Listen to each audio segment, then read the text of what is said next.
जय श्री श्याम सभी को। कैसे हो आप सब? उम्मीद करती हूँ सारे के सारे बढ़िया होंगे और भगवान की कृपा से बढ़िया रहो। तो आज का जो व्लॉग है वो मेरा, आज मैं बात करने वाली हूँ मनीषा बहन के ऊपर। बहुत सारे कमेंट मुझे आ रहे थे कि एक वीडियो मनीषा के ऊपर बना दो, आप इतने व्लॉग बनाती हो, क्या एक वीडियो उस बहन के लिए नहीं बना सकती? तो एक का तो मैंने स्क्रीनशॉट भी ले रखा है और बहुत सारे कमेंट थे मेरे उसमें कि भाई ये मनीषा के ऊपर बहन वीडियो बनाओ, क्योंकि वो भी हमारी बहन बेटी थी। तो मैं आज मनीषा बहन की बात करने वाली हूँ। तो सबसे पहले तो भाई मैं आप सभी को श्याम बाबा के दर्शन करवा दूँ, क्योंकि आज एकादशी है। तो मैंने सोचा कि व्लॉग स्टार्ट करने से पहले हम श्याम बाबा के दर्शन कर, तो भाई कर लो आप भी मेरे श्याम बाबा के दर्शन।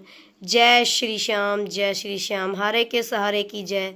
मेरे श्याम बाबा सबकी बिगड़ी बनाना, सबके पीछे मेरी भी बिगड़ी बनाना। जय श्री श्याम। ये वो बहन मनीषा है जिसकी दरिंदों ने गला काट कर हत्या कर दी है और हमारे प्रशासन द्वारा भी इसको सुसाइड का रूप दिया जा रहा है। अब आप खुद ही देख लो। और ये बहन ने मुझे कमेंट करा था वीडियो बनाने के लिए मनीषा बहन के ऊपर। तो सारे भाई बहन मनीषा बहन के बारे में तो जानते होंगे। हरियाणा में विहानी पता नहीं गांव है, जिला है, मुझे पूरी जानकारी तो है नहीं। वहाँ से वो बहन है। तो वो प्राइवेट स्कूल में पढ़ाती थी और अपने घर परिवार का पालन पोषण करती थी। बड़ी थी वो, उससे छोटा एक भाई है और एक उसकी बहन है। तो वो उस दिन भी पढ़ाने गई थी और फिर उसके बाद वो अपना एडमिशन करवाने गई थी। उसका सपना था डॉक्टर बनना, वो डॉक्टर बनना चाहती थी, लेकिन कुछ दरिंदों ने उसका वो सपना भी चकनाचूर कर दिया। और आज भी ऐसे लोग धरती पर हैं। बहुत कहते हैं कि हमारा देश आज़ाद हो गया। कहाँ हो गया है अपना देश आज़ाद? देश ही तो आज़ाद हुआ है, यहाँ की बहन बेटियां तो आज़ाद आज भी नहीं हुई हैं। सबसे पहले जो ये कांड हुआ था रेप का, वो दामनी का कांड हुआ था जो बस में कराया गया था। मेरे आज भी याद है, उस टाइम में छोटी थी, पढ़ रही थी मैं, शायद मैं 9th क्लास में थी जब वो दामनी का रेप कराया गया था बस में। उसके मतलब मंगेतर के सामने उसका रेप करा था बहुत बुरी तरीके से। उसका प्राइवेट पार्ट काट दिया गया था। उसमें पता नहीं क्या लोहे की राड वगैरह डाल दी गई थी। तो वो जो केस हुआ था वो कुछ उसमें नाबालिग थे और कुछ उसमें मतलब बालिग भी थे।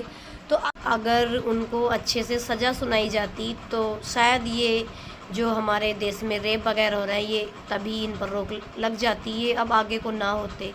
लेकिन भाई हम तो इसमें कुछ नहीं कह सकते हैं, हमारा पुलिस प्रशासन है इन चीज़ों को करने के लिए। पिछली बार आप उठा के देख लो, डॉक्टर मोमरीता नाम था शायद उनका, उनकी कितनी बुरी हालत हुई है। और वो दामनी थी, उसकी कितनी बुरी कंडीशन कर दी थी। बहुत सारे ऐसे मतलब कांड आ रहे हैं। और ये मनीषा बहन है बेचारी, इसकी तो इतनी बुरी दुर्दशा करी है, सच में रूह कांपती है। इतना बुरा करा है उस बहन के साथ। पहले उसके साथ रेप किया गया, फिर उसको प्राइवेट पार्ट पर उसके तेजाब डाला गया, मुंह में तेजाब डाला गया, उसकी यहाँ से गर्दन काटी गई, आँख निकाल रही, किडनी निकाल ली और उसकी बच्चेदानी निकाली। इतने मतलब सच में वो इंसान तो हो ही नहीं सकते, राक्षस भी नहीं कह सकते, राक्षस भी नहीं कह सकते। ऐसे भी इंसान अभी हमारे देश में, हमारी धरती पर जिंदा है और प्रशासन उनका कुछ नहीं कर पा रही है। अब उसको 6-7 दिन हो गए हैं, अभी तक पुलिस के कोई भी सुराग हाथ नहीं लगा है। किसी आम इंसान गरीब आदमी की बेटी है जिसकी कहीं सुनवाई नहीं हो रही है। पूरी सोशल मीडिया उस बहन का साथ दे रही है, सब उसके लिए वीडियो बना रहे हैं, सब उसकी वीडियो बना रहे हैं। बहुत लोग कहेंगे कि वीडियो बना रहे हैं व्यू के लिए, तो व्यू के लिए वीडियो नहीं बना रहे हैं कोई भी, क्योंकि इतने भी खुद गर्ज नहीं हो सकते लोगों की, मतलब उस बहन की व्यू के लिए कोई वीडियो बनाएगा। वीडियो इसलिए बना रहे हैं कि ज़्यादा से ज़्यादा उसकी वीडियो वायरल हो जाए बेचारी की और उसको इंसाफ मिल सके। और मतलब इतना दुख हो रहा है कि इतनी 18 साल की वो लड़की थी, उसके साथ इतना बुरा किया गया। भगवान पता नहीं कहाँ सो रहा है, क्यों उनको सज़ा क्यों नहीं देते भगवान जी? ऐसे लोगों को धरती पर, ऐसे लोग तो धरती पर अच्छी काट रहे हैं, अच्छा जी रहे हैं, अच्छा खा रहे हैं। ऐसे लोगों को तो भगवान भी सज़ा नहीं देंगे। सज़ा भी भगवान एक गरीब इंसान, भगवान भी गरीब इंसान को सताते हैं। जो अच्छा इंसान होता है उसको ही दुख दर्द देते हैं। ऐसे पापियों को तो भगवान भी दर्द नहीं देते। पता नहीं भगवान क्यों नहीं दर्द देते ऐसे लोगों को। तो आप सारे भाई बहन उस बहन के इंसाफ के लिए क्या चाहते हो? तो कमेंट में अपनी अपनी राय ज़रूर देना। ताकि मुझे भी लगे कि हाँ भाई मेरे भाई बहन भी साथ है उस बहन के लिए। और कमेंट में ज़रूर बताना कि आप भाई बहन क्या चाहते हो उस बहन के लिए। देखो बहुत कहते हैं कि छोटे कपड़े पहन रखे थे इसलिए रेप हो गया। उस बहन ने तो अपना सारा तन ढक रखा था, सारा बदन ढक रखा था। कैसा उसने सूट सलवार पहन रखे थे, चुन्नी थी उसके गले में भी, उसने तो बेचारी ने कुछ दिखा भी नहीं रखा था, फिर भी उसके साथ इतना बुरा हुआ। सच में बहुत दुख हो रहा है। तो कमेंट में आप बताना कि आप भी उस बहन के न्याय के लिए क्या चाहते हो। देखो आज तो वो बहन है, हमारी वो बेटी नहीं है, हमारी वो बहन नहीं है, हमारा उससे कोई रिश्ता नहीं है, लेकिन हम भी तो किसी की बेटी है, हमारी बेटियां भी तो बाहर पढ़ने जाएंगी। आज उस बहन के साथ हुआ है तो कल हमारे साथ भी हो सकता है। ये आज उस बाप के साथ उसकी बेटी के साथ इतना बुरा किया गया तो कल हमारी बेटियों के साथ भी हो सकता है। साथ इतना बुरा हुआ है, इतना बुरा हुआ है कि सच में रूह कांप रही है, रूह इतनी बुरी दुर्दशा करी गई है। अरे रेप कर दिया उसके साथ, उसको मार दिया, मारने के बाद उसके प्राइवेट पार्ट को जला रहे हैं। मतलब इतना बुरा उसके साथ हो रहा है। सच में भगवान किसी के साथ इतना बुरा ना करे। बस मैं तो ईश्वर से यही प्रार्थना करती हूँ कि उसकी आत्मा को, बहन की आत्मा को भगवान शांति दे और उसके परिवार को हिम्मत दे, हौसला दे इस दुख को झेलने का। बस मैं तो यही कहना चाहती हूँ।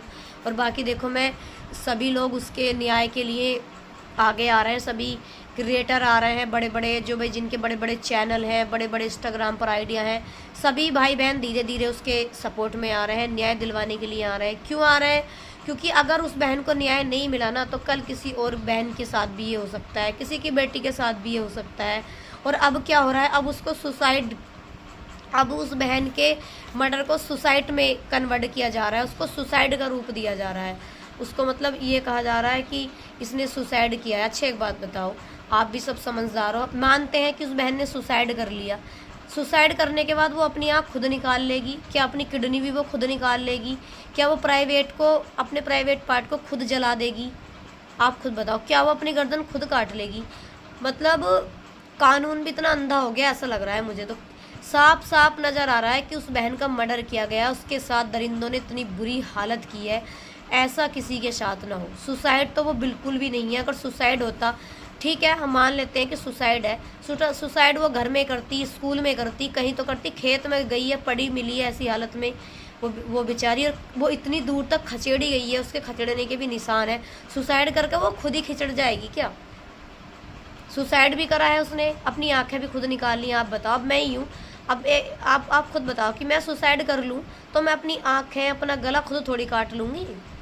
तो भाई प्रशासन भी अभी कुछ नहीं कर पा रहा है, अभी प्रशासन के भी हाथ नहीं लगा है कुछ भी। और मैं तो अपने प्रशासन से यही गुहार लगाती हूँ कि भाई जल्दी से जल्दी उन दरिंदों को पकड़ा जाए। आप जिस तरीके से अपनी कार्रवाई कर रहे हो अच्छा ही कर रहे होगे कि कल को किसी बहन बेटी के साथ ये ना हो। लेकिन वो सुसाइड नहीं है, क्योंकि अगर वो सुसाइड होता तो वो बेचारी अपने शरीर को इतनी बुरी तरीके से अपने आप नहीं कर सकती, क्योंकि ना तो वो खुद से अपनी किडनी निकाल सकती है, ना वो खुद से अपनी आंखें निकाल सकती है, ना वो बच्चेदानी निकाल सकती है। ये मर्डर ही है, ये बहन का किसी ने मर्डर किया है। भगवान उनकी आत्मा को शांति दे और ऐसा किसी बहन के साथ ना हो। जय श्री कृष्ण।